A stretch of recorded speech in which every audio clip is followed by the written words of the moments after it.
Welcome to our College Briefing show. In today's first highlight, North Texas put on an impressive display against Wyoming, clinching a 44-17 victory. Chandler Morris threw for over 300 yards, while Makenzie McGill shone with 3 rushing touchdowns, showcasing the team's strength and determination. Wyoming struggled to keep pace, marking a tough start to their season at 0-4. Next up, the spotlight shifts to Ukraine, where President Volodymyr Zelensky is set to meet with U.S. leaders at the UN General Assembly. The discussion centers around the potential use of long-range Western missiles against Russian targets, stirring up intense debate and raising concerns about possible retaliatory actions from Russia. As the stakes get higher, Zelensky is pushing for more support to bolster Ukraine's defense. Finally, on a different note, a coconut rhinoceros beetle has been found in Hawaii, prompting state agricultural officials to urge residents to stay vigilant. This invasive species threatens local palm trees, so monitoring compost and mulch piles is crucial. Early detection is key to preventing a breeding population. Please stay tuned for more detailed coverage. The Toronto Star reports on an impressive performance by North Texas as they decisively defeated Wyoming with a score of 44-17. Quarterback Chandler Morris showcased his skills by throwing for 305 yards and 2 touchdowns, while running back Makenzie McGill contributed significantly with 3 rushing touchdowns, demonstrating his agility and power on the field. The game took a dramatic turn just before halftime when Wyoming's Tyler King returned a kickoff for a 100-yard touchdown, narrowing the gap to just a touchdown. However, that would be the last time Wyoming found the end zone, leaving them with a dismal 0-4 record for the season. According to CNN, the ongoing debate surrounding Ukraine's potential use of Western long-range missiles against Russian targets is heating up as President Volodymyr Zelensky prepares for high-profile meetings with U.S. leaders. As the stakes rise, experts are divided on the strategic implications of such a decision. While these missiles could significantly impact the battlefield by targeting Russian military assets, their effectiveness may be limited due to the relocation of Russian forces further from the border. Zelensky's assertive stance aims to pressure allies into providing more robust support, highlighting the urgency of Ukraine's situation amidst ongoing attacks that threaten civilian lives and infrastructure. Yahoo US highlights the recent detection of a coconut rhinoceros beetle in Waikoloa, Hawaii, marking the first sighting of this invasive pest in nearly a year. State agricultural officials emphasize the importance of early detection and ongoing surveillance to prevent the establishment of breeding populations. The beetle poses a serious threat to palm trees, particularly coconut palms, as it damages their growing points, potentially leading to tree death. Residents are urged to remain vigilant, especially when purchasing mulch and compost, as these can harbor the beetle's larvae.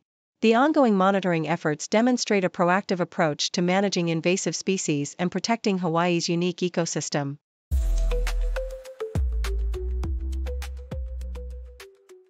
The Toronto Star reports on an electrifying night for Jackson Dart, as he propelled the No. 5 Ole Miss Rebels to a commanding 52-13 victory over Georgia Southern.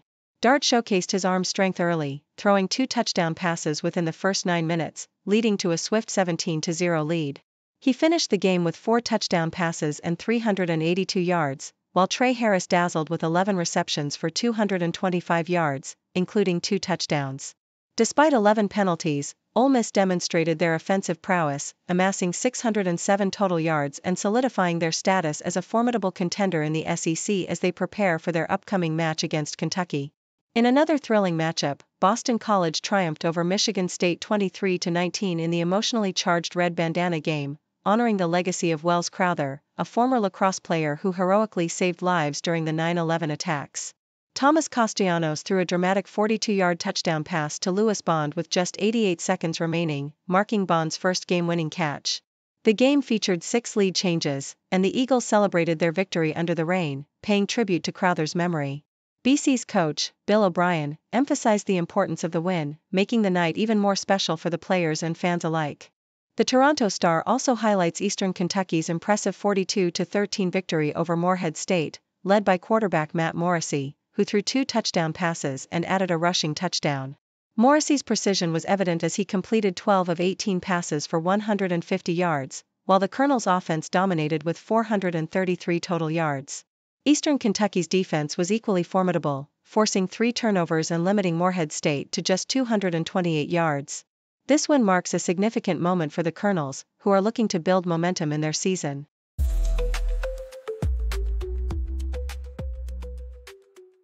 South China Morning Post highlights the inspiring journey of 18-year-old Sina Bajaj, a powerlifter who transformed from feeling self-conscious about her weight to becoming a champion in her sport. After moving to Hong Kong from India, Bajaj struggled with her body image as a preteen but found motivation through her family and physical activity. She initially joined her school football team and started running daily, which led to weight loss but not the muscle definition she desired. It wasn't until she discovered powerlifting, inspired by her father and competitive powerlifter Sophia Khan, that she found her true passion. Bajaj trained rigorously, following a structured program that helped her improve her lift significantly, culminating in gold and silver medals at major competitions. Her journey reflects not only physical transformation but also mental resilience, emphasizing the importance of self-competition and listening to one's body. Australian Broadcasting Corporation delves into the complexities of consumer rights in Australia, particularly concerning warranties and the Australian consumer law. The article underscores that even if a warranty has expired, consumers may still be entitled to remedies like repairs or refunds if a product fails to meet acceptable quality standards. Legal experts clarify that the consumer guarantee provisions protect buyers, ensuring they receive adequate support from businesses for defective products. The article also addresses the confusion surrounding extended warranties, suggesting that many consumers may not fully understand their value, especially since most protections are already covered by existing consumer laws. It encourages consumers to take action if they encounter issues with purchased products, emphasizing the importance of being informed about their rights. In another piece from South China Morning Post, the steadfast commitment of Chinese middle-class families to education spending is spotlighted amid economic downturns. Despite facing pay cuts and economic uncertainties, many parents prioritize educational investments for their children over other expenses. A survey revealed that a significant majority of affluent families maintained or even increased their education spending, reflecting a belief that quality education is essential for securing future opportunities. The trend shows a stark contrast to reductions in spending on luxury items and travel, with families willing to invest heavily in tutoring and extracurricular activities. This unwavering focus on education underscores a cultural belief in its importance as a pathway to success, even in challenging economic climates.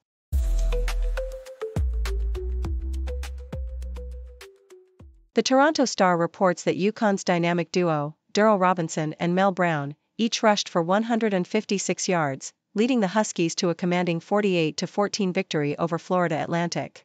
Robinson's explosive performance came on just 16 carries, while Brown contributed with 21 carries. Quarterback Nick Evers also shined, rushing for 78 yards and scoring 2 touchdowns, alongside throwing for another score. The Huskies dominated the game, establishing a 27-0 lead and amassing an impressive 542 total yards, with 421 of those on the ground. Florida Atlantic's C.J. Campbell managed to score twice, but it was not enough to overcome UConn's overwhelming offense. In another thrilling matchup, Illinois State triumphed over Eastern Illinois 31-7, led by quarterback Tommy Rittenhouse, who threw 3 touchdown passes. The Redbirds showcased their defensive prowess in the 112th Mid-America Classic, reclaiming the trophy with a series record of 60-43-9. After a promising start from the Panthers, who drove 73 yards only to fumble at the 2-yard line, Rittenhouse orchestrated a 12-play, 98-yard drive culminating in a touchdown pass to Daniel Sobkowicz. Rittenhouse completed 17 of 22 passes for 228 yards, with both Sobkowicz and Xavier Lloyd making significant contributions in the air. Mercer showcased their strength with a 38-21 victory over the Citadel, driven by quarterback DJ Smith's 4-touchdown performance.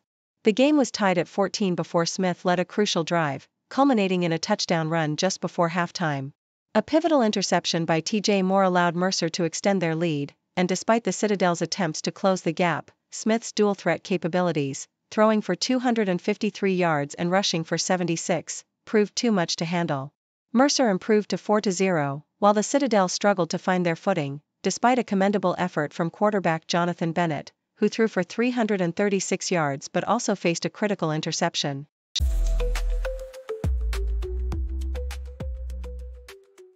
AP Top 25 Takeaways. USC and Michigan play instant Big Ten Classic, realizing dream of realignment. The clash between the 11th-ranked USC Trojans and the 18th-ranked Michigan Wolverines marked a thrilling return to the Big Ten rivalry after 66 years.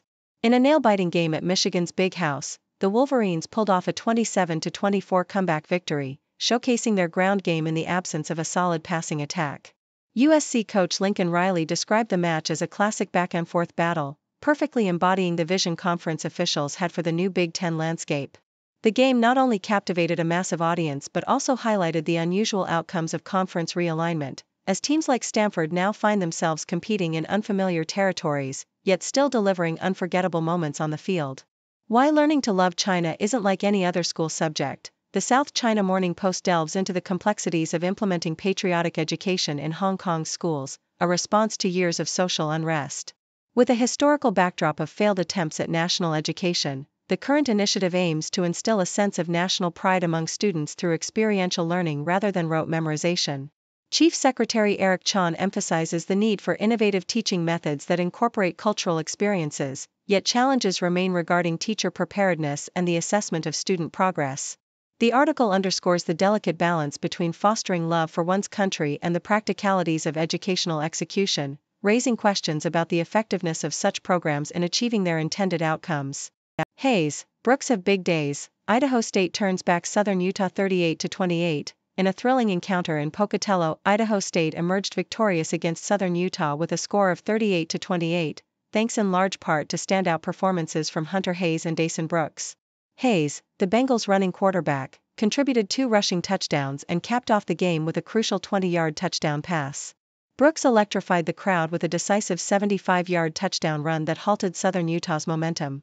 Despite the Thunderbirds' attempts to rally back, including a strong performance from Targi Lamson, Idaho State's solid defense and key plays secured their second win of the season, showcasing the excitement and unpredictability of college football.